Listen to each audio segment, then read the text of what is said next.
हम लोग शुरू करेंगे। आपकी दिलचस्पी आज की राजनीतिक घटनाओं पर है, लेकिन पहले मैं पदयात्रा पर अपना एक ब्रीफ संक्षिप्त में अपना एक बयान रखूंगा, उसके बाद आपके सारे सवाल लेंगे।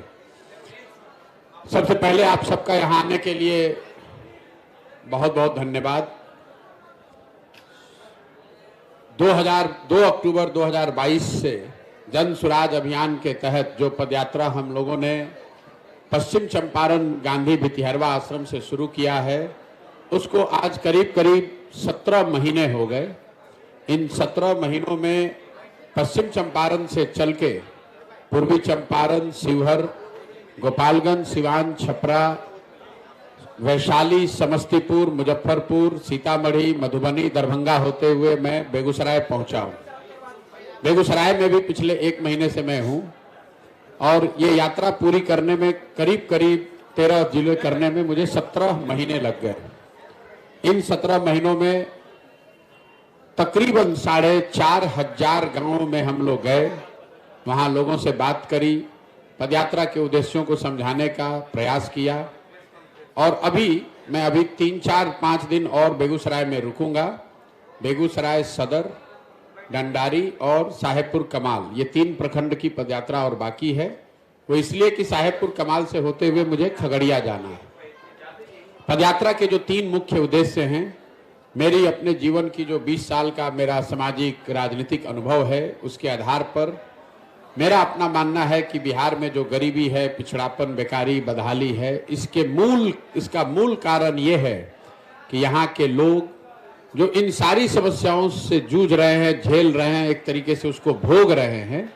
इन सारी समस्याओं से जूझने भोगने के बाद भी जब वो वोट करने जाते हैं तो इन समस्याओं को छोड़कर, अपने बच्चों की भविष्य की चिंता को छोड़कर वोट वो उन विषयों पर करते हैं जिनसे उनका कोई सरोकार नहीं है। बिहार में पिछले 30-35 वर्षों में मूलतः सिर्फ 4 बातों पर ही लोग वोट देते आए हैं। पहला है जाति, लोग अपने जाति समूह के उम्मीदवारों को सही या गलत की चिंता किए बगैर वोट करते हैं। दूसरा है धर्म, हिंदू मुसलमान के नाम पर वोट पड़ रहा है। तीसरा एक बहुत बड़ा बिहार में फिनोमेना है, वो है लालू जी का डर। एक बहुत बड़ा समाज में वर्ग है जो सिर्फ भाजपा को इसलिए वोट करता है या भाजपा गठबंधन को इसलिए वोट करता है क्योंकि वो लालू जी को वोट नहीं दे सकता है। और चौथा, यहाँ अल्पसंख्यकों का एक बहुत बड़ी आबादी है, करीब 20% की, जो लालू जी को सिर्फ इसलिए वोट करता है क्योंकि वो भाजपा से डरता है या भाजपा को वोट नहीं कर सकता है। इन चारों चीजों को आप जोड़ देंगे तो बिहार के 100% वोट का करीब करीब मूल्यांकन हो जाएगा। तो पदयात्रा का पहला उद्देश्य यही है कि गांव-गांव जाकर लोगों को ये बताया जाए कि अगर आपको अपनी जिंदगी, अपने बच्चों की जिंदगी, भविष्य सुधारनी है तो इन 4 विषयों से अलग हटकर नेताओं और दल की चिंता किए बगैर अपने और अपने बच्चों के लिए वोट दीजिए। तो आप देखते हैं पदयात्रा में सुबह से शाम तक जब मैं पैदल चलता हूं, हर 2 से 2.5 किलोमीटर पर एक सभा होती है जिसमें 400, 500, 1000 लोग रहते हैं। और ये सड़क के किनारे बैठकर या गांव के किसी गली मोहल्ले नुक्कड़ पर उनको सिर्फ एक ही संदेश है कि आपको वोट जिस दल को, जिस नेता को देना है दीजिए, लेकिन वोट एक बार जीवन में आप अपने बच्चों के लिए दीजिए। एकमात्र संदेश पदयात्रा का ये है कि वोट आप अपने बच्चों के लिए दीजिए और मुफ्त में वोट किसी को मत दीजिए।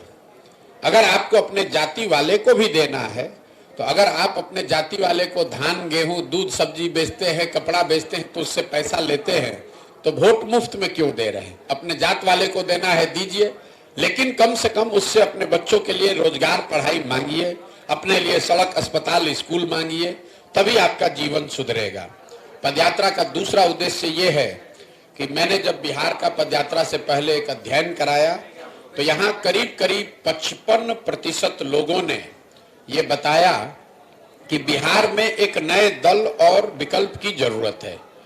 ये कटिंग अक्रॉस कास्ट और क्लास, वर्ग और जाति संप्रदाय से ऊपर उठकर आधे से ज्यादा लोग बिहार में ये मानते हैं कि बिहार में अगर सुधार करना है तो यहाँ एक नए दल, नए विकल्प की जरूरत है। वो दल विकल्प प्रशांत किशोर हो, जन सुराज हो, इस पर सहमति भले नहीं है, लेकिन इस बात पर आधे से ज्यादा लोग सहमत हैं कि भैया नीतीश, लालू, मोदी राहुल गांधी से आगे बढ़कर एक नया विकल्प, नया दल होना चाहिए। तो अगर समाज में 55% लोग एक नया दल और विकल्प चाहते हैं, तो पदयात्रा का दूसरा उद्देश्य यह है कि हम लोगों को बता रहे हैं कि आप आइए, हम आपकी मदद करते हैं, आप वो दल और विकल्प बनाइए, ताकि मजबूरी में, विकल्प के अभाव में आपको किसी दल और नेता को वोट न करना पड़े। और तीसरा पदयात्रा का उद्देश्य है कि अगर लोगों को समझ में आ जाए, लोग अपने भविष्य, अपने और अपने बच्चों के भविष्य के लिए वोट करें, लोगों का बनाया हुआ एक दल उनके सामने हो। फिर भी बिहार तब तक नहीं सुधरेगा जब तक बिहार की समस्याओं को जमीनी स्तर पर समझकर उससे निकलने का एक योजना न बनाया जाए। तो पदयात्रा का तीसरा उद्देश्य है कि बिहार के हर एक पंचायत का अलग अलग आने वाले 10 वर्ष की योजना बनाना, ताकि पंचायत की स्थिति को देखकर उसका आकलन करके ये तय किया जाए कि क्या कुछ करने से इस पंचायत को अगले 10 वर्ष में देश के विकसित पंचायत के तौर पर रखा जा सकता है। और जब मैं अभी बेगूसराय में हूँ तो आपने देखा होगा, अगर हम 18-20 दिन पैदल चलते हैं तो 10-12 दिन मैं कैंप में रहता हूँ, इसी चीज के लिए कि जहां हम गए और जहां नहीं गए हमारे साथी पहुंचे, उन सारे विषयों को इकट्ठा करना, उन लोगों को जोड़ना जो नया दल बनाना चाहते हैं। और बेगूसराय से निकलने से पहले यहाँ के हर एक पंचायत का अगले 10 वर्ष का योजना बनाकर निकलेंगे। इसीलिए पदयात्रा में इतना समय लगता है। हर पंचायत की योजना में वहां पर जल जमाव है, पक्षी विहार है, झील आपका ठीक नहीं, इन बातों की चर्चा तो होती ही है, लेकिन साथ साथ हर पंचायत की योजना में 3 बात निश्चित तौर पर हम लोग बताते हैं। पहला, यहाँ के बच्चों के पढ़ने के लिए विश्व स्तरीय व्यवस्था हर पंचायत में कैसे की जाएगी। उदाहरण के तौर पर आपके रेफरेंस के लिए बता रहा हूँ, इसी बिहार झारखंड में हम लोगों ने नेतरहाट जैसा विद्यालय देखा है जो सरकारी विद्यालय था।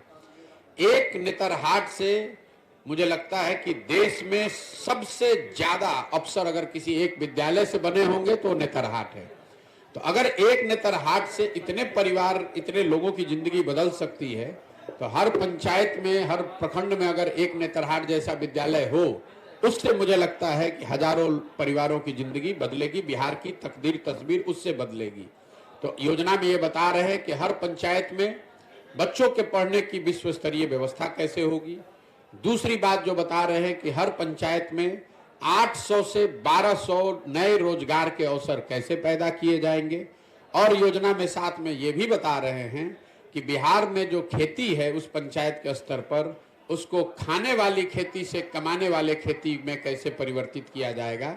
जैसे आप गांव देहात में सुनते हैं, लोग आप कहता है कि हम भैया रोपनी करने आए हैं, कटनी करने आए हैं, इसके बाद कमाने के लिए लुधियाना जाएंगे, तमिलनाडु जाएंगे। ये वाक्य आपको क्या बताता है? लोग खेती करते हैं कमाने के लिए नहीं, खेती करते हैं खाने के लिए, और कमाने के लिए वो मजदूरी करने बाहर जाते हैं। तो इस परिकल्पना को बदलने के लिए जहां खेती खाने का साधन नहीं कमाने का साधन हो, ये योजना बना रहे हैं। इसी 3 उद्देश्यों को लेकर अभी तक हम लोग चले हैं। पदयात्रा के दौरान 16 महीने का जो अनुभव मेरा रहा है, इस पर आप जो सवाल करना चाहेंगे आप बिल्कुल स्वतंत्र हैं। अगले 1 घंटे तक आप जो सवाल चाहें आप सवाल कर सकते हैं। मैं अपने अनुभवों को साझा करूंगा, आगे की योजनाओं पर टिप्पणी करूंगा। अभी बिहार और देश में राजनीतिक जो परिदृश्य है उस पर अगर आप सवाल करना चाहते हैं वो भी आप कर सकते हैं। बहुत बहुत धन्यवाद।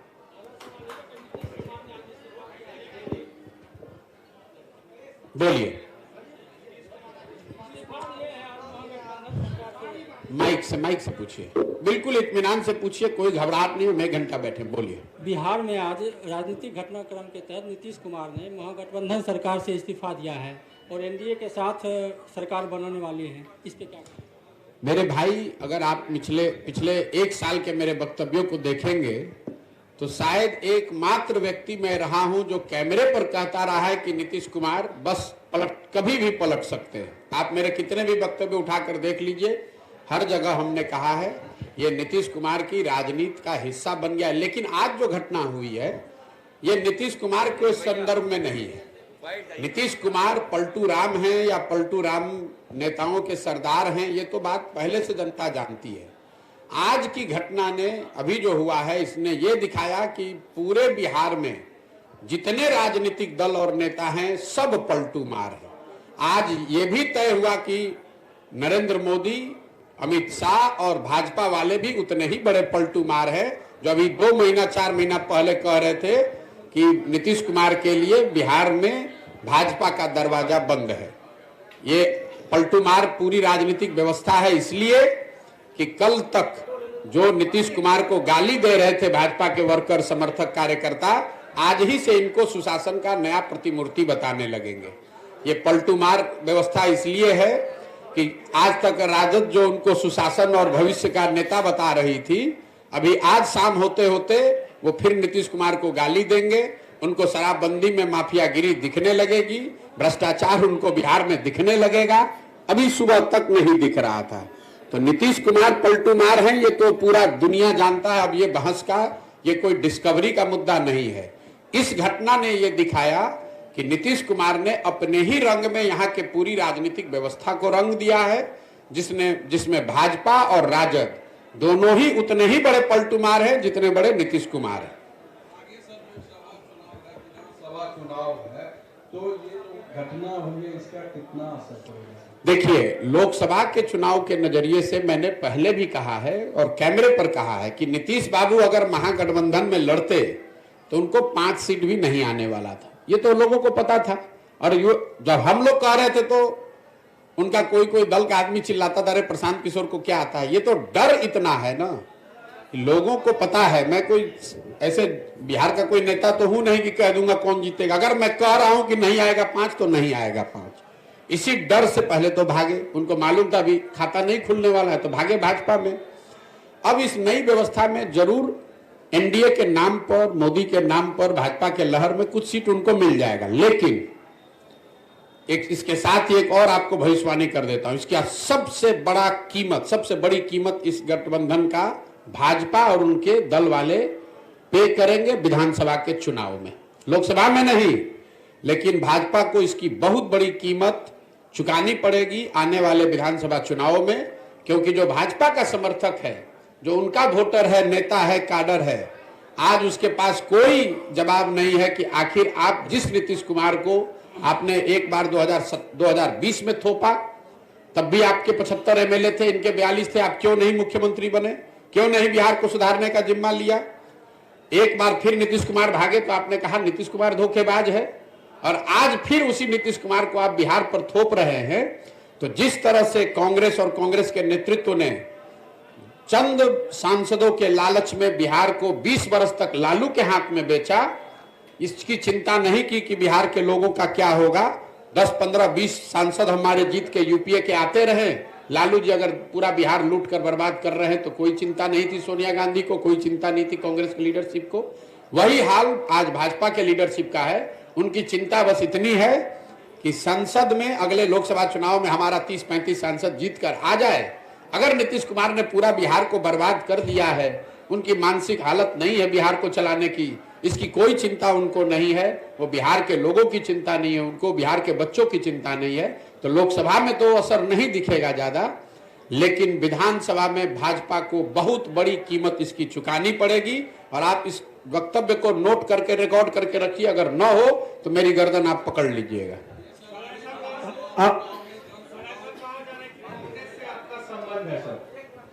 मेरे भाई, ऐसा है कि मेरा संबंध किससे है ये बताने वाले पंडित इतने हैं बिहार में कि बेचारे 1.5 बरस से कोई बता रहा है कि मैं भाजपा से मेरा संबंध है, कोई बता रहा है कांग्रेस से है, कोई बता रहा है नीतीश और लालू से है। मेरा संबंध इस देश में ज्यादातर बड़े नेताओं और दलों से रहा है, लेकिन पिछले 2 बरस से जब से मैंने वो काम छोड़ दिया, मैंने एक ही संबंध बनाया और उसको निभाने की कोशिश कर रहा हूं, वो है संबंध बिहार की जनता से। मेरा संबंध बिहार की जनता से है और मैं पूरी तरीके से कृत संकल्पित हूं कि ये जो चला रहे हैं ये लोग, लालू, नीतीश, भाजपा, ये जो रिवॉल्विंग डोर चला रहे हैं, जिसका जब मन है वो बैठ जाता है, इनका सामूहिक खात्मा अगले 2 बरस में बिहार की जनता की मदद से कराकर आपको दिखाएंगे। आप हमेशा मौजूदा सरकार पर हमला बोलते हैं।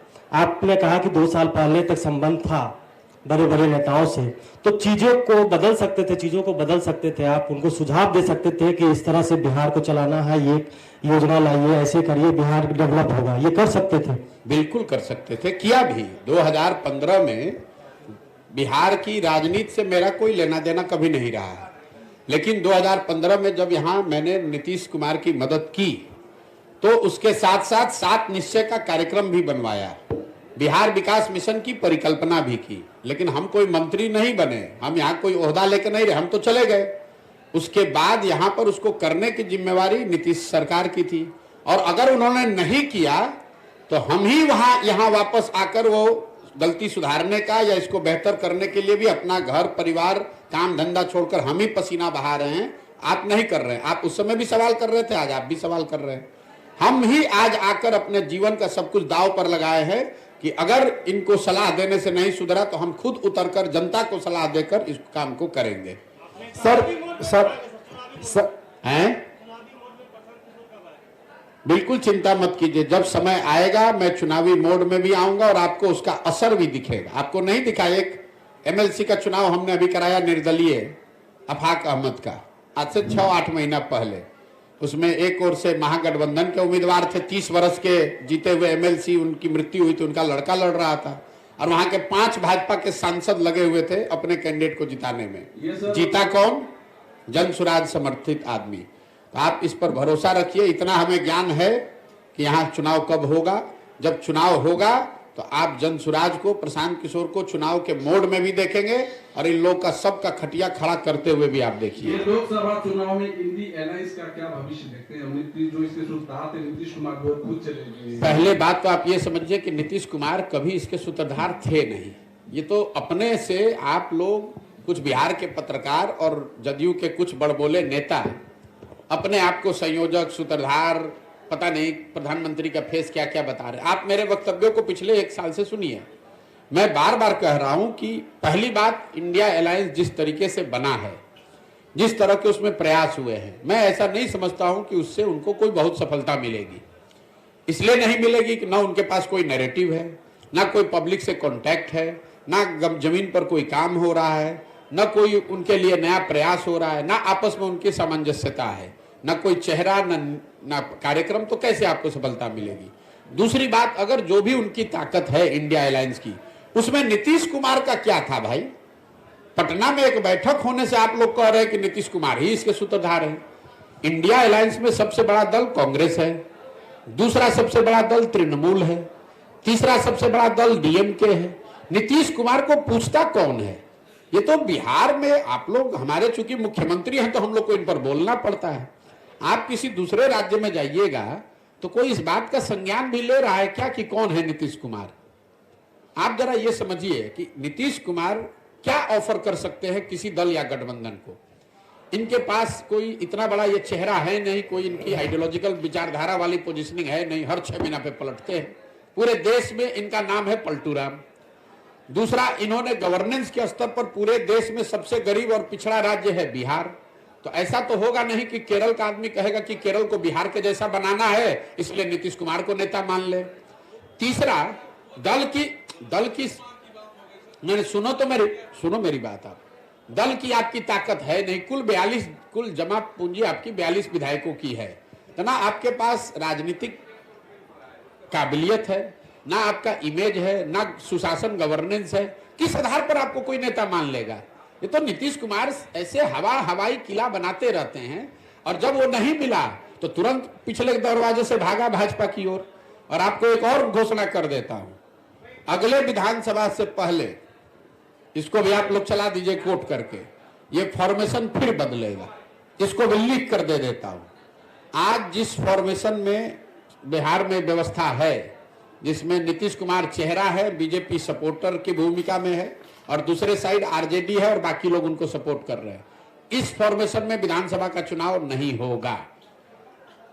कौन कहा? पिछली बार भी मैंने कहा था कि ये जो महागठबंधन और भाजपा बना है, इसमें अगला चुनाव नहीं होगा, ऑलरेडी टूट गया। फिर अभी घोषणा कर देता हूं, ये भी टिकने वाला नहीं है। अगले विधानसभा से पहले आपको बहुत बड़ा उलटफेर बिहार की राजनीतिक परिदृश्य में, पूरी इकोसिस्टम में देखने को मिलेगा, और ये लोकसभा चुनाव के 6 महीना के अंदर आपको दिखेगा। प्रशांत जी, सबसे पहले बात ये महत्वपूर्ण कि आप जो सर्वे करवाया या लोगों की जनभावना को जो समझा कि 55% लोग इस राजनीतिक व्यवस्था से जुड़े हुए हैं। 2 बरस पहले थे, आज की घटना के बाद तो बढ़ के 60-65 हो गया होगा। इस बात में बहुत दम है जी, आपके, इस बात में बहुत दम है। उस 55% लोगों को कोई विकल्प नहीं मिला। अब जो विकल्प देने की एक बात हो रही है, क्या उस विकल्प में फिर वही जातवाद या वही पूंजीपति वर्ग आएंगे जो इस तरह का देखिए, विकल्प जो बनाने की बात है, अगर वो विकल्प मैं बनाता या कोई 10, 15, 25, 50 व्यक्तियों का समूह बनाता, कोई जाति विशेष के लोग बनाते, कोई धर्म विशेष के लोग बनाते, कोई परिवार के लोग बनाते, तो आपकी बात सही हो सकती थी। इसीलिए तो ये प्रयास किया जा रहा है कि विकल्प बनाने के लिए मैं जितना बड़ा प्रयास कर रहा हूं, 2-2.5 बरस गांव-गांव पैदल चल के एक एक व्यक्ति से मिलकर विकल्प बनाने का प्रयास करें, ताकि जब ये नया दल बने, विकल्प बने, तो वो दल प्रशांत किशोर का ना हो, किसी जाति विशेष, किसी परिवार का ना हो, पूरे बिहार के लोगों का हो, जो लोग पूरी तरीके से इस बात से कन्विंस है, जो आपने कहा कि इस बात में दम है कि बिहार में नया विकल्प चाहिए। और मेरा ऐसा मानना है कि बिहार में 1% लोग, अगर 100 में 1 आदमी, 50 लोग चाहते हैं नया विकल्प बने, 55 लोग, लेकिन अगर 100 में 1 आदमी भी विकल्प बनाने के लिए खड़ा हो गया, तैयार हो गया, तो पूरे बिहार में करीब 13-14 लाख लोग मिलकर इस दल को बनाएंगे, जो अपने आप में विश्व के स्तर पर सबसे बड़ी घटना होगी। आज तक 10-15 लाख लोग मिलकर कोई दल नहीं बनाए हैं। ये प्रयास हम कर रहे हैं कि लाखों लोग, 10 लाख लोग से ज्यादा लोग मिलकर इस दल की स्थापना करें, ताकि वो किसी एक व्यक्ति का दल ना हो, उसको लोकतांत्रिक तरीके से बनाया जाए। जो लोग इसको बनाएं वो तय करें कि इस दल का नाम क्या होना चाहिए, वो लोग तय करें कि इस दल का संविधान क्या होना चाहिए, वो सारे वर्गों का दल हो, सारे लोगों, सारे जातियों का दल हो, सारे बिहार के उन लोगों का दल हो जो चाहते हैं कि बहुत हुआ, अब नहीं सह सकते हैं, अब हमें नया विकल्प चाहिए। ये लालू, नीतीश और भाजपा से आगे बढ़ने देखने का समय आ गया है और जनता इसके लिए तैयार है। उसको सिर्फ एक मदद चाहिए। मेरी भूमिका एक कुम्हार की है। घड़ा जो है वो तो मिट्टी और चाक से बनता है। मिट्टी और चाक बिहार में तैयार है, फैला पड़ा हुआ है। मुझे उसको एक साथ करके सही मात्रा में पानी डालकर गूंद कर चाक पर थोड़ा सा सहारा देंगे, अपने आप वो खड़ा होकर आएगा और आपको नया विकल्प बिहार में दिखेगा। और 2 बरस में बिहार में जो ये व्यवस्था बनेगी, पूरा देश इसको देखेगा कि जो बिहार के लोगों ने करके दिखाया है। आज पूरे देश में हम लोग की हंसी उड़ाई जा रही है। ये नीतीश कुमार, पलटू राम के चक्कर में पूरे देश में लोग हंस रहे हैं कि भाई बिहार में क्या हालत है। मैं चाहता हूं कि बिहार के लोग इससे सीखें और ऐसी व्यवस्था बनाएं कि पूरा देश खड़ा होकर कहे कि नहीं, जिस बिहार के लोगों को हम लोग बेवकूफ, अनपढ़ जातियों में बटा हुआ मानते थे, उसी बिहार के लोगों ने मिलकर वो व्यवस्था, वो दल बनाया है जो देश के लिए अनुकरणीय हो। यात्रा के दौरान 13 जिला की आपने पदयात्रा पूरी की। इस पदयात्रा के दौरान ऐसे चेहरा चिन्हित हुए आपकी नजर में जिनको आप पदयात्रा से पहले लक्ष्य ये था कि हर प्रखंड से 20 ऐसे लोगों को चुनकर निकाला जाएगा जो इसके संस्थापक सदस्य बनेंगे, जो दल को बनाने वाले बनेंगे। अभी तक पदयात्रा का अनुभव है, हर प्रखंड से करीब 2500, इसको नोट कर लीजिए, 2500 लोग जन सुराज के संस्थापक सदस्य बन रहे हैं या बनने के लिए इच्छुक है या वो बनाया जा रहा है। जब मैं बेगूसराय से निकलूंगा तो यहां से करीब हर प्रखंड में 2 से 2500 लोग जन सुराज के आपको मिलेंगे, जो किसी दूसरे दल के मुकाबले बड़ी ताकत है और इसीलिए इतना समय इसमें लग रहा है। और आप जो देख रहे हैं, इतनी बड़ी जो व्यवस्था है, इतने हजारों लोग जो इसमें पैदल चल रहे हैं, यही लोग हैं जिनमें से चुनकर वो निकाला जा रहा है। और यात्रा खत्म होने के 15 दिन के अंदर जिले में, अनुमंडल में, प्रखंड में और पंचायत में आपको पूरी जन सुराज के संगठन के लोग, संगठन, ऑफिस, कार्यालय सब आपको 15 दिन में दिखने लगेगा। शासनकाल चल रहा है, लेकिन आखिर बिहार बदलेगा कैसे? क्या उसका चेहरा कहीं प्रशांत किशोर जी तो नहीं? बिहार तब बदलेगा जब बिहार के बच्चों का चेहरा लोगों की प्राथमिकता बन जाए। मोदी के चेहरे पर वोट बंद हो जाए, लालू के चेहरे और मोदी के और नीतीश के और प्रशांत किशोर के चेहरे पर नहीं, जिस दिन लोग अपने बच्चों के चेहरे को देखकर वोट देने लगेंगे उस दिन बिहार बदलेगा। जिस दिन लोगों को इस बात का एहसास होगा कि मोदी को वोट देने से बिहार में बेरोजगारी खत्म नहीं हुई, हमारे बच्चों का पलायन नहीं रुका, उस दिन बिहार बदलेगा। जिस दिन लोग जाति वालों को वोट देने से पहले उनसे ये सौदा करेंगे कि हमारे बच्चे को पढ़ाई रोजगार दोगे तब तुम्हें वोट दूंगा, तब बिहार सुधरेगा। प्रशांत किशोर को वोट देने से, जन सुराज को जिताने से बिहार नहीं बदलेगा। लोगों को अपने स्वभाव में, अपनी समझ में फर्क लाना पड़ेगा, तब बिहार बदलेगा। वरना अगर कल जन सुराज जीत जाए, प्रशांत किशोर बैठ जाएं, तो भी हम काम नहीं करेंगे, क्योंकि बंधुआ मजदूरी जो है, राजनीतिक बंधुआ मजदूरी बिहार की सबसे बड़ी समस्या है। कोई जाति के आधार पर बंधुआ मजदूर है, कोई धर्म के आधार पर बंधुआ मजदूर है, कोई लालू के डर से भाजपा का बंधुआ मजदूरी कर रहा है, कोई भाजपा के डर से लालू का बंधुआ मजदूरी कर रहा है। तो जब बिहार में राजनीतिक बंधुआ मजदूरी से हम लोग अपने आप को आजाद कर लेंगे, बिहार में परिवर्तन होगा। और आप देखेंगे कि अगले 10 वर्ष में हम लोग के जीवन काल में वो समय भी आएगा जब बेरोजगारी और पलायन छोड़िए, 10 वर्ष में मैं आपको लिख कर दे रहा हूं, हम लोग वो समय देखेंगे जब दूसरे राज्यों से लोग बिहार में नौकरी रोजगार करने आएंगे। ये विजन और ये सपना लेकर ये प्रयास कर रहे हैं। किसको दिया है? ये पहले तो आप लोग कुछ थोड़ा भी अपना रिसर्च करके नहीं आते। आपने कहा कि महागठबंधन सरकार ने लोगों को रोजगार दिया है। कैसे दिया है? 2 लाख शिक्षकों की बहाली की आप बात कर रहे हैं। इतना बड़ा फ्रॉड है ये। इसमें आधे से ज्यादा लोग वो थे जो पहले से शिक्षक थे, वो नियोजित शिक्षक थे, अब उनको राज्यकर्मी बना दिया गया। तो ये नया रोजगार नहीं है। दूसरा, जो नए लोगों को मिला पढ़ाई का साधन, उसमें भी आधे से ज्यादा लोग बिहार के बाहर के लोग। नीतीश कुमार बेवकूफ आदमी खड़ा होकर खुद ही गिना रहा है कि 12-13 राज्यों के लोग आकर यहाँ शिक्षक बने हैं जरा, लेकिन उसकी हिम्मत नहीं है उस सरकार की वो संख्या जारी करके बता दे कि कितने बिहार के नए लड़कों को शिक्षकों की नौकरी मिली है। 50% से ज्यादा लोग का सर्विस कंडीशन बदला गया है, नया रोजगार नहीं मिला है।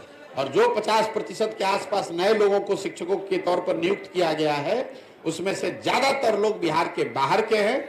ये महागठबंधन, तेजस्वी, नीतीश, लालू, इनका सोच है कि हमारे बच्चे जाकर बाहर मजदूरी करें, ठेला लगाएं, सब्जी बेचें और दूसरे राज्य के लोग आकर बिहार में 50,000 रुपया के शिक्षक का काम करें। ये इनकी दूरदर्शिता दिखाता है। ये प्रधानमंत्री बनने के लालच में अपना देश में इमेज बना रहे थे नीतीश कुमार कि हम पूरे राज्य में यूपी के और गुजरात के लोगों को नौकरी देंगे बिहार में, तो सब लोग कहेगा कि नीतीश कुमार बहुत बड़ा नेता है। ये आदमी अपनी कुर्सी और अपनी महत्वाकांक्षा के लिए बिहार के किसी भी वर्ग का, किसी भी व्यक्ति का कुछ भी बेचने को तैयार है। ये बिहार की जनता देख रही है कि नीतीश कुमार, आज के नीतीश कुमार अपनी कुर्सी बचाने के लिए, अपनी महत्वाकांक्षा के लिए कुछ भी कुर्बानी देने को तैयार है। बिहार के लोगों की बलि चढ़ जाए, इस आदमी को कोई चिंता नहीं।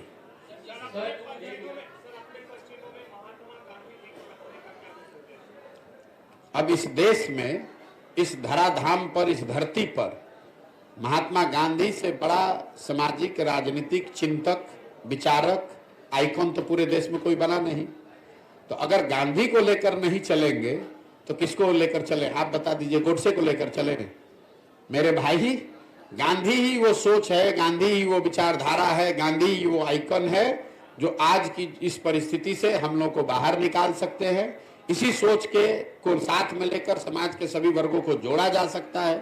इसी सोच और उन्हीं के बताए हुए रास्ते पर चलकर बिहार को राजनीतिक बंधुआ मजदूरी से आजादी दिलाई जा सकती है। गांधी ने अपने विचारों से, अपने कार्य से, अपने आचरण से, अपने प्रयास से देश को आजाद कराया। बिहार, अभी जरूरत है कि बिहार के लोग उन्हीं गांधी के मार्ग पर चलकर, उन्हीं के बताए रास्ते को फॉलो करके राजनीतिक बंधुआ मजदूरी से अपने आप को आजाद कराएं। सर, आप कहते हैं कि युवाओं और पढ़े लिखे लोगों को राजनीति में आना चाहिए, लेकिन जन स्वराज में आपके अलावा तो कोई और चेहरा नहीं दिखता। क्योंकि आपको चेहरे देखने की आदत है। बिहार में आपको चेहरा खोज रहे हैं। जो यहाँ जितना बड़ा क्रिमिनल है, बदमाश है, ठग है, शराब का व्यापारी है, जो रोज दल बदलता है वो आपको बड़ा चेहरा दिखता है, और जो हजारों जमीन से जुड़े हुए लोग जन स्वराज में जुड़ रहे हैं उसको आप चेहरा नहीं मानते हैं। वो सब आदमी, हमने अभी बताया कि करीब करीब 2500 लोग हर प्रखंड से जुट रहे हैं, तो आपके लिए वो सब लोग उड़ीसा के हैं? लेकिन वो लोग तो कहीं दिख नहीं रहे हैं। कहाँ नहीं दिख रहे आपका? बस और बस आप ही दिख रहे हैं। तो भैया कहाँ नहीं दिख रहे? एक दिन भी चले पदयात्रा में? पदयात्रा में एक दिन भी चले हो? एक दिन भी आपने पदयात्रा को कवर किया? ये बाहर जो लड़के, सैकड़ों लड़के बैठे हुए हैं, ये इसलिए आपको नहीं दिख रहे हैं कि क्योंकि ये किसी विधायक के लड़के नहीं। आपकी सोच यही है, आप सोचते हैं कि किसी विधायक का एक लड़का आ जाएगा तो उसका इंटरव्यू लोगे और बताओगे कि ये बहुत बड़े नेता है। ये बिहार के गांव के वो लड़के हैं जो जज्बा रखते हैं, जो बिहार को सुधारना चाहते हैं। इनके पास पैसा नहीं है, इनके बाबूजी मंत्री विधायक नहीं है, लेकिन ये आपको चेहरा नहीं दिख रहा है। चेहरा कब दिखेगा? कोई बहुत बड़ा क्रिमिनल हो, उसका लड़का यहाँ बैठेगा तो आप कहिएगा कि बहुत बड़ा चेहरा है। कोई विधायक का लड़का आके यहाँ बैठेगा तो उसको आप बहुत बड़ा चेहरा बताइएगा। और ये सैकड़ों लड़के जो अपना जीवन खपाकर बिहार को सुधारने के लिए इसमें जुड़ रहे हैं, ये आपके लिए चेहरा नहीं है। बोलिए। 2014 में जैसे आपने लोकसभा में भाजपा के लिए काम किया, जी, इसके बाद आप जो है जदयू में उपाध्यक्ष पद पर भी रहे। तो 2014 में जो लोकसभा का चुनाव हुआ था उसमें आपने भाजपा के लिए काम किया।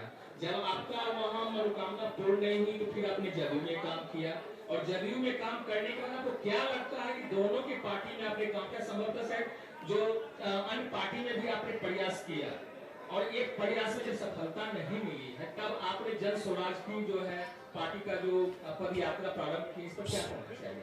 मेरे भाई, आपका इतना ज्ञान है कि आपके ज्ञान ने हमको आह्लादित कर दिया।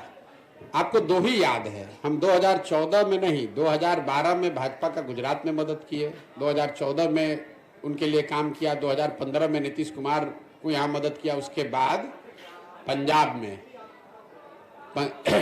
तेलंगाना में, आंध्र प्रदेश में, तमिलनाडु में, महाराष्ट्र में, दिल्ली में, बंगाल में, 10 राज्यों में हमने लोगों की मदद की है। तो पहले तो अपना जानकारी पूरा कर लीजिए। और जो काम हमने किया है वो डंके की चोट पर किया है, चोरी नहीं की है, किसी का लूटा नहीं है, अपने दिमाग से, अपने परिश्रम से, अपने ताकत से, अपने लिए, अपने समाज के लिए, बिहार के लिए कुछ नाम ही अर्जित किया है। दूसरी बात, हम किसी मुख्य, हमारा जो काम है वही हमारी पहचान है। आज आप लोग ये 70 लोग आए हैं इंटरव्यू लेने, इसलिए नहीं कि हम पैदल चल रहे हैं, इसलिए कि आप 10 बरस का मेरा काम जानते हैं। अगर हमने वो काम नहीं किया होता तो जैसे अभी भाई साहब बता रहे थे कि कोई चेहरा नहीं दिख रहा है, आपको भी हम इसी बेगूसराय से गुजरते तो आप कहते ये कौन है? तो 10 बरस किए हैं काम तभी आप आए हैं। हम किसी मुख्यमंत्री प्रधानमंत्री के लड़के नहीं हैं कि पैदा हुए और कहे कि अब हम हैं तारनहार सबके, इसीलिए वो काम किया। आपने कहा कि हमारी मनोकामना पूर्ण नहीं हुई, हमारे मन की कामना आपको मालूम है, इसके लिए तो आपको धन्यवाद करना चाहता हूं। लेकिन जहां तक देश जानता है, उस 10 बरस में इस देश में, उस विधा में हमसे बड़ा नाम तो किसी का नहीं था। चाहते जीवन भर वही काम करते, लेकिन जब वो ताकत, वो पहचान, वो शक्ति बनी, जब अनुभव पूरा हुआ तो उसको लेकर यहाँ आए हैं। और 2 बरस से सब कुछ छोड़कर अपने जीवन का खेत में रहते हैं, गांव में चलते हैं। 2 बरस से रात दिन एक किए हुए हैं कि यहाँ की स्थिति को सुधारने का प्रयास किया जाए। आपने कहा उस दल को किया, उस दल को किया।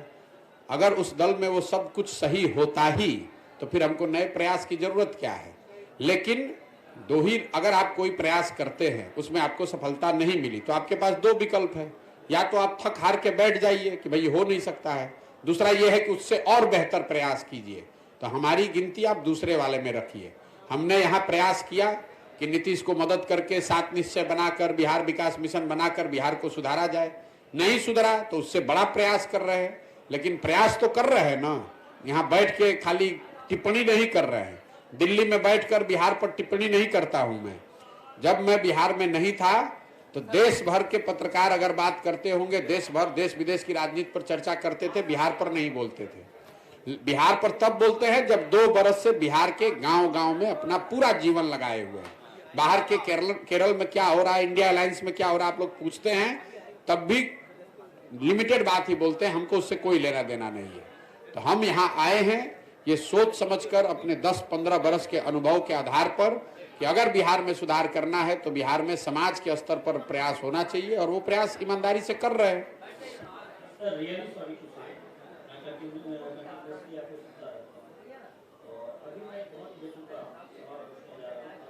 अरे आपका हक है पूछने का, बेतुका पूछे।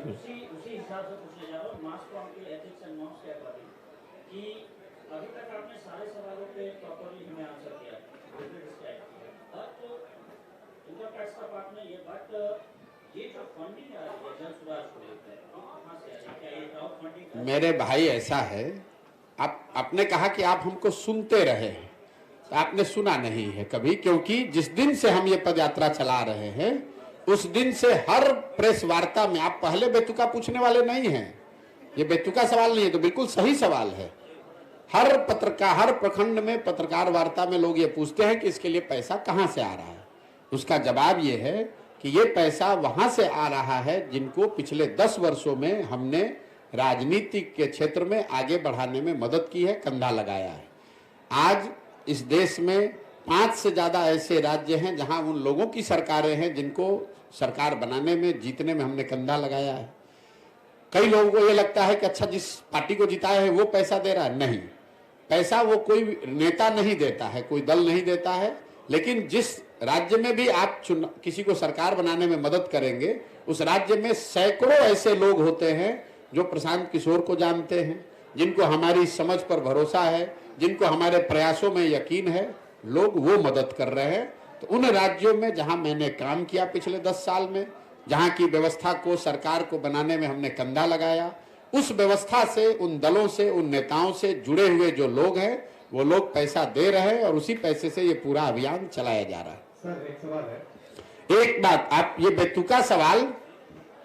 बेतुका सवाल अगली बार जदयू से और राजद से भी जरूर पूछिएगा। पत्रकार और मास कॉम के एथिक्स की आपने बात की है, मैं एक बार अपना फुटेज हमको दिखा दीजिएगा जिसमें आप ये पूछ रहे हो तेजस्वी यादव से कि राजद को राजनीति करने के लिए पैसा कहां से आता है, अपना बर्थडे एरोप्लेन, चार्टर्ड प्लेन में मनाने के लिए पैसा कहां से आता है, नीतीश कुमार को धंधेबाजी करने के लिए पैसा कहां से आता है। ये सवाल अगर आपने नीतीश कुमार से पूछा होता तो मुझे और खुशी होती, लेकिन आप हमसे सवाल पूछिए, आपका हक है, हमको जवाब देना भी चाहिए, लेकिन ये जवाब सबसे मांगा जाना चाहिए, सिर्फ जनसुराज से। दूसरा न दे तो भी मैं दूंगा, सुनिए, दूसरा कोई न जवाब दे फिर भी मैं जवाब दे रहा हूं, लेकिन पत्रकार होने के नाते आप गिरिराज सिंह से भी पूछिएगा, यहां पर डॉक्टर तनवीर से भी पूछिएगा और नीतीश कुमार, लालू यादव से भी पूछिए, तेजस्वी यादव से, कि आप लोग जो राजनीति करते हैं, प्रशांत किशोर तो कह रहे हैं कि दूसरे राज्य में जिसका मदद किए थे वो पैसा दे रहा है, और बिहार में तो कम से कम कोई खड़ा होकर माई का लाल नहीं कह सकता है कि हमने 1 रुपया भी किसी से लिया है जीवन में। लेकिन राजद और जदयू को पैसा कौन दे रहा है, इस पर भी मैं सोचता हूं कि पत्रकारों को इतनी हिम्मत तो जरूर होनी चाहिए कि एक बार पूछ के तो दिखाइए। जवाब तो आपको जीवन में नहीं मिलेगा, सुनिए, ऐसा है, जवाब तो आपको जीवन में नहीं मिलेगा, लेकिन इतनी हिम्मत दिखाइए। लालू, नीतीश, तेजस्वी से तो आप पूछ भी नहीं पाइएगा क्योंकि वो आपको पूछने नहीं देंगे। कम से कम उनके जिला अध्यक्षों से पूछिए कि तुम्हारे पास पैसा कहां से आया। आपका जवाब एक सकारात्मक पहलू है, यह सवाल जानबूझकर पूछा गया था, ये एक सकारात्मक पहलू है जनसुराज के पदयात्रा से संबंधित। बिल्कुल, और मैंने ये भी कहा है, बिल्कुल आपका स्वागत है, मैंने ये भी कहा है कि जब जनसुराज अभियान खत्म होगा तो इस पूरे अभियान पे जो खर्च हुआ इसका बाजाप्ता पूरा डिटेल जारी करेंगे कि 1-1 रुपया कहां से आया और बैंक के माध्यम से कैसे खर्च हुआ। आपको क्या लगता है कि जिस देश में अभी आप एक छोटा सा मुखिया का चुनाव लड़ते हैं तो आपको प्रतिद्वंदी आपको चलने नहीं देता है, हम आज 16 महीना से इतना बड़ा अभियान चला रहे हैं, हम एक गलती करेंगे ये लोग हमको छोड़ देगा, हमको जिंदा गाड़ देता अभी तक, उसको कोई उपाय ही नहीं है, उसको कोई उपाय नहीं है, क्योंकि उसको मालूम है कि हम पर हाथ नहीं रख सकता। हम आज तक किसी पब्लिक ऑफिस में नहीं रहे हैं, किसी से धंधेबाजी नहीं करते हैं, पैसा नहीं लेते हैं, अपनी विद्वता से, अपने अनुभव से लोगों की मदद की है और उनसे कह रहे हैं कि मदद करो, देश के सबसे गरीब और पिछड़े राज्य में लोगों की व्यवस्था, उनकी जिंदगी सुधारने के लिए प्रयास कर रहे हैं। मदद कीजिए और लोग मदद कर रहे हैं। सर एक सवाल है, आप सर भाई देखिए, आपको पूछना, आप 2 घंटा बैठिए, लेकिन बीच में उठिएगा तो गड़बड़। जब आप जितने देर करना है साथ में कर लीजिए, फिर हम खत्म करेंगे। बिहार के इतने जिलों में आपने पद यात्रा की है, तो क्या लगता है कि नीतीश कुमार के इतने पलटने के बाद जो जनता नहीं सुधरी, जो वोटर नहीं सुधरे, वो क्या इस बार पलटने पर सुधर पाएंगे? मेरे भाई, ये आपका भ्रम है कि जनता नहीं सुधर रही। आज के तारीख में आप लोग भी पत्रकार हैं, मैं दावे के साथ कैमरे पर कह रहा हूं कि अगर किसी एक नेता के खिलाफ सबसे ज्यादा गुस्सा बिहार में है तो वो है नीतीश कुमार।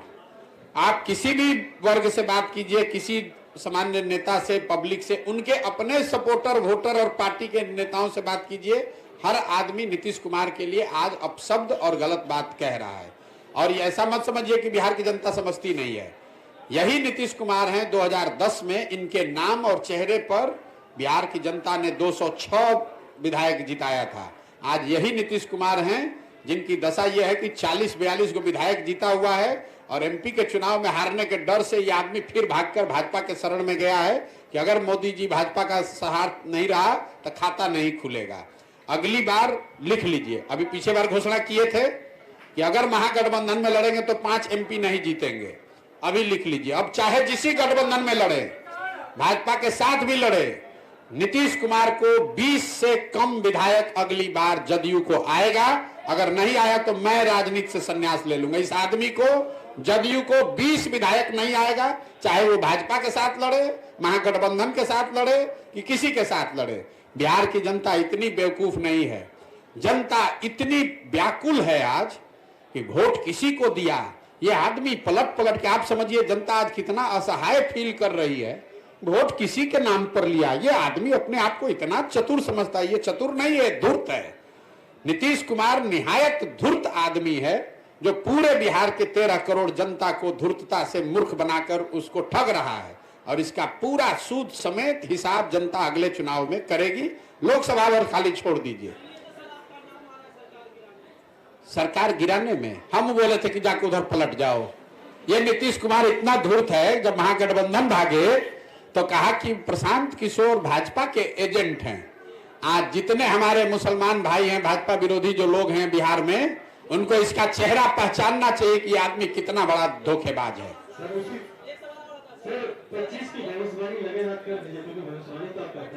भविष्यवाणी नहीं करते हैं ये तो आप जानते हैं कि प्रशांत किशोर भविष्यवाणी नहीं करता है। सुनिए मेरी बात, मैंने जीवन में सिर्फ एक बार, बिहार आने से पहले सिर्फ एक बार भविष्यवाणी की थी, बंगाल के चुनाव को लेकर।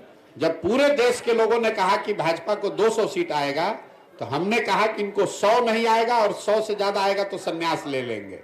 भाजपा को आया 77। मैंने बिहार में आकर दूसरी घोषणा की कि नीतीश कुमार महागठबंधन में नहीं टिकने वाला, अगर टिक के लड़ेगा तो 5 एमपी नहीं आएगा। महागठबंधन से पहले छोड़कर भाग गए, 2 तो ठीक हो गया। अब तीसरी घोषणा अभी कर देते हैं।